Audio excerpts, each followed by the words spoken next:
Now, just a few weeks after he burnt down all of those woods and pastures, Thoreau went to the town of Lincoln, which neighbors Concord, and he petitioned the Board of Selectmen to grant him a permit to build a small hut on the shores of Flint Pond, which was the town's chief drinking supply.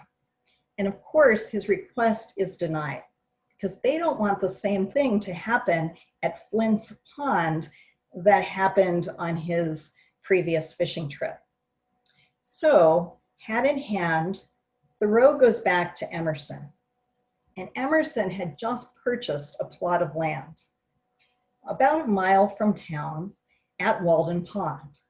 And Emerson suggests that Thoreau build a cabin on this property in exchange for clearing some brush.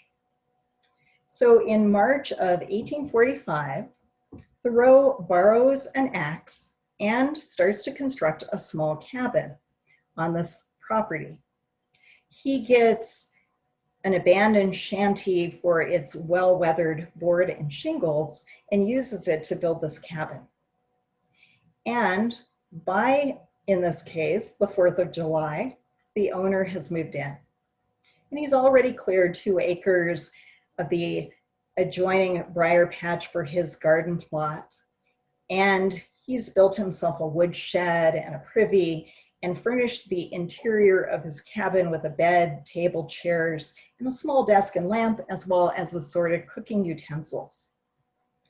Now, even though the book indicates that it's the 4 seasons, that is, he is at Walden for 1 year, he really remained there for 2 years, 2 months, and 2 days to transact some private business with the fewest obstacles, as he put it. I went to the wood because I wished to live deliberately, to front only the essential facts of life, and to see if I could not learn what it had to teach, and not, when I came to die, discover that I had not lived. And by the way, this is a replica. If my understanding, I have not been there, but my understanding, if you go to Walden now, this is the replica that is there that you would see in the place of the original cabin. Now, in addition to the Walden property, Emerson had acquired a library of books related to Hinduism, including the copy of the Bhagavad Gita that Thoreau takes with him to Walden. Now, there is one source that claims that Thoreau also took a copy of the Iliad with him, saying that the Iliad was fit to be remembered in our finest hours.